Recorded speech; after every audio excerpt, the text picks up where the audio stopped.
राधे राधे भक्तों, आप सभी का मेरे चैनल भक्ति कथा सागर में बहुत बहुत स्वागत है।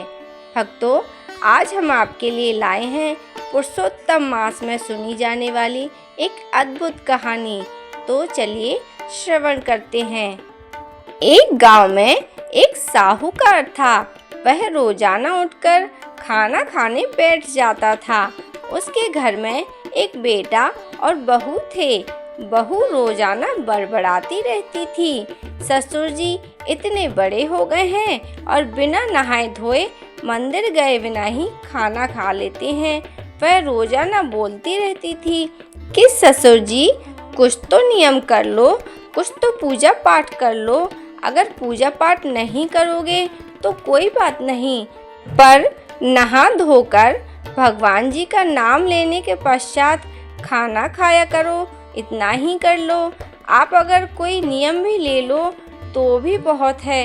अगर आप पूजा पाठ नहीं करते हो तो कोई बात नहीं होती, पर नियम कर लोगे तो उतना ही बहुत हो जाएगा। आप रोजाना नहा धोकर सुबह मंदिर जाकर चरणामृत लेकर ही खाना खाया करो। अब ससुर जी ने तो बात मान ली। सोचा कि बहू शायद सही कह रही है, पास में ही मंदिर है। अब साहूकार रोजाना जल्दी उठकर नहा धोकर मंदिर जाने लगा और चरणामृत लेकर आता, फिर खाना खाता था। उसने यह नियम बना लिया। थोड़े दिनों में सर्दी आई तो पंडित जी ने देर से उठने लगे। अब साहूकार जल्दी उठ जाता था। अब साहूकार को बहुत बुरा लगता था कि पंडित जी कितनी देर से उठते हैं। एक दिन बहू को खेत पर जल्दी जाना था और उसने बाजरे की खिचड़ी बनाई थी।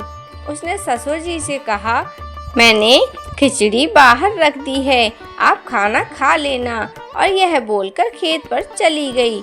अब साहूकार ने सोचा कि खिचड़ी तो ठंडी हो रही है और पंडित जी ने आरती नहीं करी। अब मैं क्या करूं?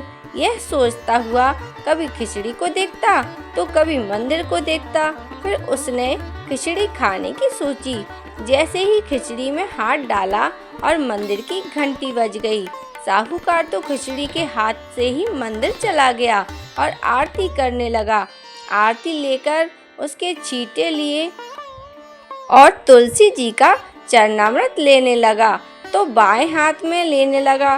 तो पंडित जी ने कहा कि साहूकार, आज बाएं हाथ से चरणामृत क्यों ले रहे हो? सीधे हाथ में ले लो। लेकिन सीधा हाथ तो खिचड़ी में सना हुआ था। जब तक आरती हुई तब तक साहूकार भगवान से प्रार्थना करता रहा कि हे तुलसी मैया, हे भगवान, आप मेरी रक्षा करना। मैं तो जल्दी जल्दी में हाथ धोकर नहीं आया और पुजारी जी क्या कहेंगे।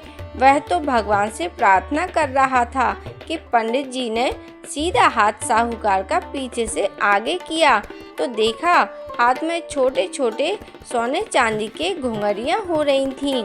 साहूकार यह देखकर बहुत खुश हुआ और आधी मंदिर में चढ़ाई और आधी घर ले आया। तो बेटे बहू बहुत खुश हुए। साहूकार ने सोचा कि जीवन में कोई भी नियम धर्म कार्य जरूर लेना चाहिए। अगर मैं यह नियम नहीं लेता तो मुझे कैसे पता चलता कि भगवान जी की कृपा कैसी होती है। साहूकार ने उसी दिन से भगवान जी का पूजा पाठ करना शुरू कर दिया और जीवन में बहुत सारे धर्म कार्य करने लगा। चरणामृत भगवान जैसे साहूकार की लाज रखी, वैसे सभी की लाज रखना। जैसे उसको धन दिया, जैसे सभी को धन देना। सभी की पुकार सुनना, सभी भक्तों के परिवार की रक्षा करना। भक्तों, अब सुनते हैं हम विनायक जी की कहानी। गांव में एक देवरानी जेठानी रहती थीं। देवरानी बहुत अमीर थी और जेठानी बहुत गरीब थी। जेठानी अपनी देवरानी के यहाँ काम करने जाया करती थी। वह उसका चूल्हे चौका का पूरा काम किया करती थी और बदले में देवरानी उसे खाने के लिए कुछ रोटी देती थी और थोड़े से पैसे दे दिया करती थी। वह रोज इसी तरह काम करने रोज जाया करती थी। एक दिन वह अपनी देवरानी के यहाँ थोड़ी देर से काम करने पहुँची तो देवरानी ने उसे खूब सुनाया और ना ही उसे खाना दिया। जब वह घर वापस लौटी तो उसका पति भूखा इंतजार कर रहा था, पर उसके हाथ में खाना ना देखकर उसे और भी ज़्यादा क्रोध आ गया और उसके बच्चे भी भूखे थे। तो गुस्से में आकर उसके पति ने उसे लकड़ी से मारा, उसकी खूब पिटाई की। मार खाने के बाद रात्रि में वह गणेश जी महाराज का नाम लेकर भूखी ही सो गई। रात्रि में गणेश जी महाराज जब उसके स्वप्न में आए तो उससे बोले कि मुझे कुछ खाने को दो, मुझे भूख लगी है। तो उसने कहा कि महाराज, इसी खाने की वजह से तो आज मेरी ये हालत हुई है, मैं आपको क्या खाने को दूं? आधी रोटी पड़ी है बासी और सूखी सो खा लो। तो गणेश जी महाराज ने उसी को खा लिया। फिर कहा कि माई, मुझे नित्य क्रिया से निवृत्त होना है। तो उसने कहा कि रात्रि बहुत हो चुकी है, घर में इतनी जगह पड़ी है, कहीं भी कर लो। तब गणेश जी ने जहाँ मन किया वहाँ नित्य क्रिया कर दी। फिर गणेश जी बोले कि अब मैं पहुँचूँ किससे? तो वह गुस्से में बोली कि मेरे सर से पहुँच लो। तो गणेश जी ने वैसा ही किया और सुबह होते ही गणेश जी चले गए और जाते जाते उसकी झोपड़ी में लात मार के गए। जब वह सुबह जागी तो उसने अपने घर में देखा हर जगह सोना चांदी हीरे मोती जवाहरात पड़े हैं और उसकी टूटी झोपड़ी एक महल बन चुकी है और उसका शरीर भी स्वस्थ हो चुका है। तब उसने गणेश जी महाराज को धन्यवाद किया और वह अपनी देवरानी के यहाँ काम करने नहीं गई। जब देवरानी के यहाँ काम करने नहीं पहुँची तो देवरानी ने अपने बच्चों से कहा कि जाओ देख कर आओ, आज तुम्हारी ताई काम करने क्यों नहीं आई है। जब बच्चे देखने आए तो बच्चों ने सब कुछ देखा और जाकर अपनी माँ से कहा। तो वह दौड़ी दौड़ी अपनी जेठानी के घर आई और जल्दी से देखने लगी और अपनी जेठानी से सब कुछ पूछने लगी। तो जेठानी ने सब कुछ सही सही बता दिया। तो वह अपने घर गई और अपने पति से कहने लगी कि आप भी मुझे लकड़ी से बहुत जोर से मारिए।